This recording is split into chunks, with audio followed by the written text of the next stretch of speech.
the reason that you need to communicate on a variety of these platforms is not how I want to communicate, but you told me we need to communicate on the platform that our people want to communicate on. So if I want LinkedIn but somebody else wants Twitter, I need to be doing both. Right.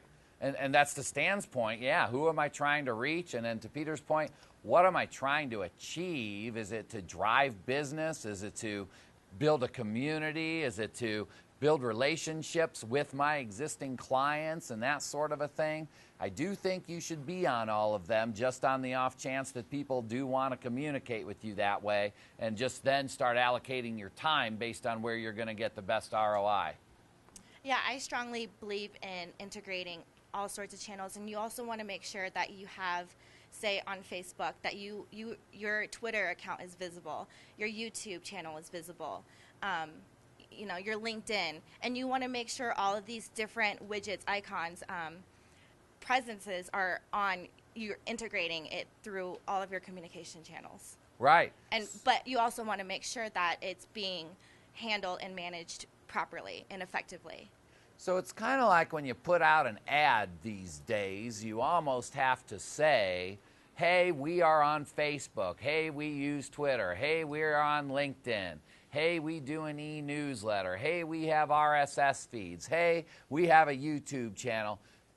I'll leave it up to you to determine how you want to interact with me, and then we track and we look and we see where we're getting the results from these things, and we spend more time and energy, but we're available in all of them. Yes.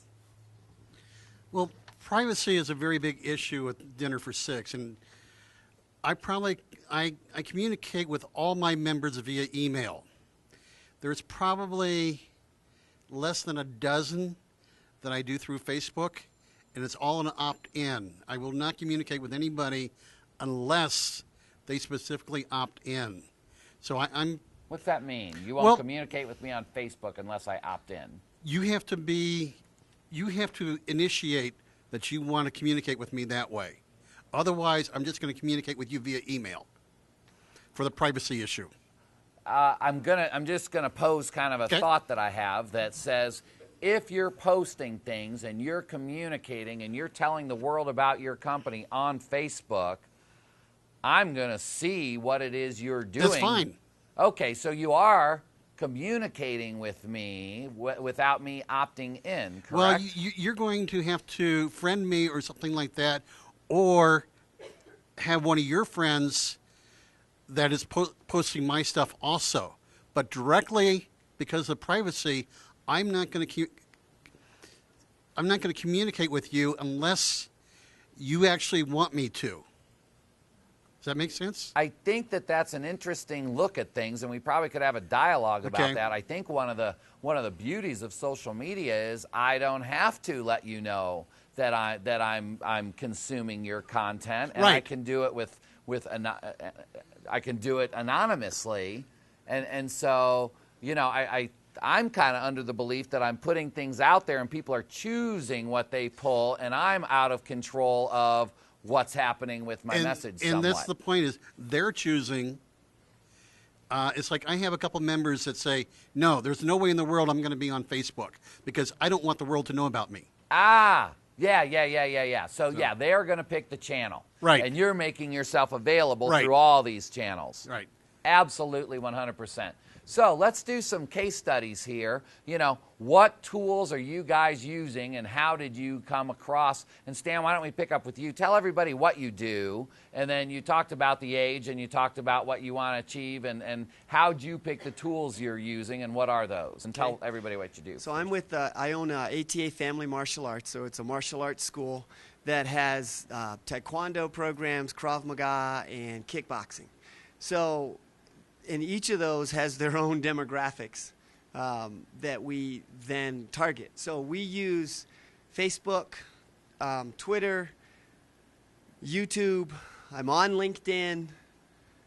There's probably some others I'm just forgetting. Those are the main ones that I use. And you have a blog that allows comments? And we have a blog, exactly. So, and the blog does allow comments, exactly. So the big thing for me again was that turning point of looking at wow, we've got this many of our members that are using Facebook, and I'm not on Facebook. So I need to change that, right? So I went on Facebook with that. And then I tied Facebook to Twitter so that the things that go on Facebook also goes to Twitter. But it also, our fan page, we created our fan page so that we could have that membership there. And then I created the YouTube account, and we create lots of little short video clips.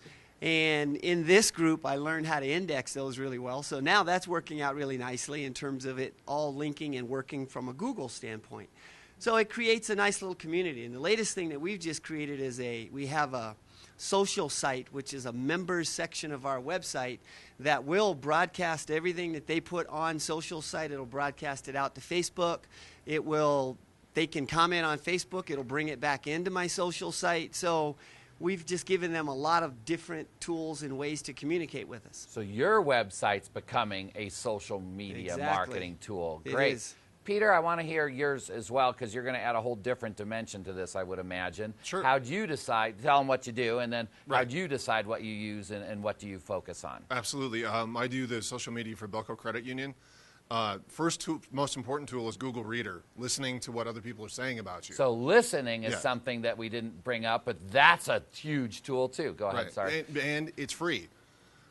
So you can subscribe to different search terms, and they're delivered to you in real time if you'd like them delivered in real time, or you can have them batched daily, weekly, however it is you'd like to manage it. Do you real time it because you yes. want to respond like the Zappos example? Exactly right.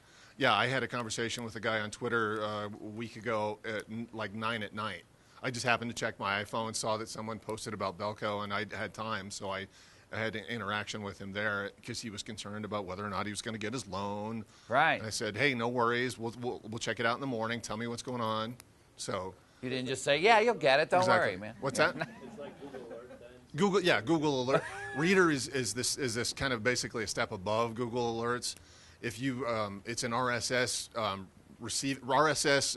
The best way I've ever heard it explained is it's a transmitter and then you need a receiver.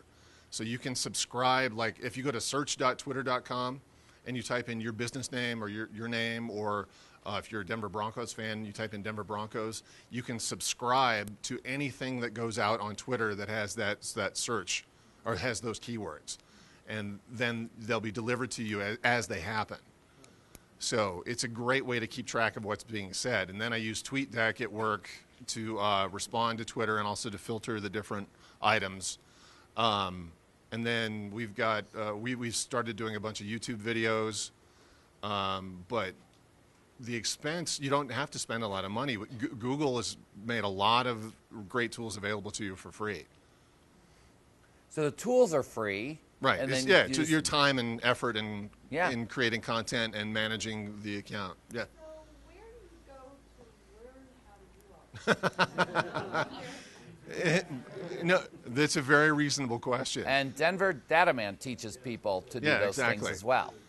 Yeah, I'd say the best way to get good at this is be okay being bad at it for a little while. It's just, that's how I learned how to cook. I was comfortable being a really lousy cook for about 3 months, and then I started to figure out what I was doing wrong, and you know what I mean? Well, I'm a really good cook, but I don't have time to, I mean, what happens is I get in there and I'm going to get my Facebook page, I'm going to put my video on it, and I get stuck. So there's I use all options. my time. Yeah. So there's options. You can work.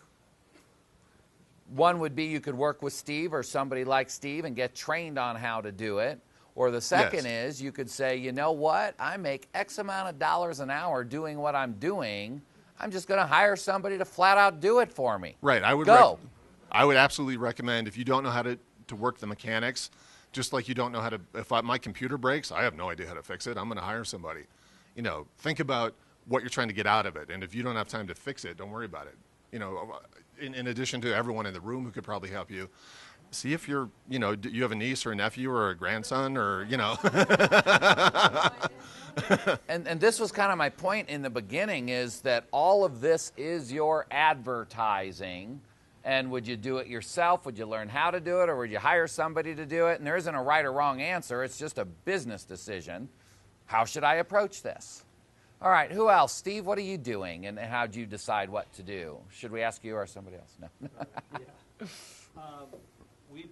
We constantly are in a process of experimentation, so we're constantly doing, and just the whole thing is you're constantly moving and growing. Because your and clients are evolving. professionals, so they're on LinkedIn. Well, we have professionals and we have individuals that are on Facebook. And then there's individuals on Facebook. So we're constantly doing different things as of an all-encompassing marketing.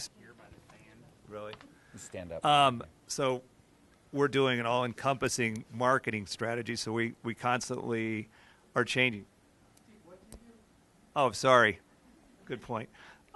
We do insurance. So we do employee benefits, health insurance, life insurance, and we're just now getting into workman's comp, property casualty, all areas of insurance, because our clients keep asking us to do that. So we decided to go listen to what our clients want. Business 101. But as back to social marketing, where we have Elizabeth over there, Wave Elizabeth, she's constantly monitoring, doing things, adding information, interacting with clients and people. And it's interesting to what you said too, John, that people are out there that are listening to you, what you post, because somebody came up to you one day and just started saying, I really like the things you write about. It's like, I didn't even know you're even listening to what I was saying, you know? So it's very interesting. So you have to, and I believe what you said, Darren, is you got to be very careful to what you put out there and say, because people are listening to what you say, whether you believe it or not. And to me, like you said, John, that you're the face of Webolutions, but yet it's really John Vahalik. So it's the same way with me with Roper Insurance. I'm the face, but yet people associate the brand with you so often. Right. So we're looking to grow and expand, to grow on a national basis. So we're doing things locally, regionally, but yet we're trying to expand nationally as well.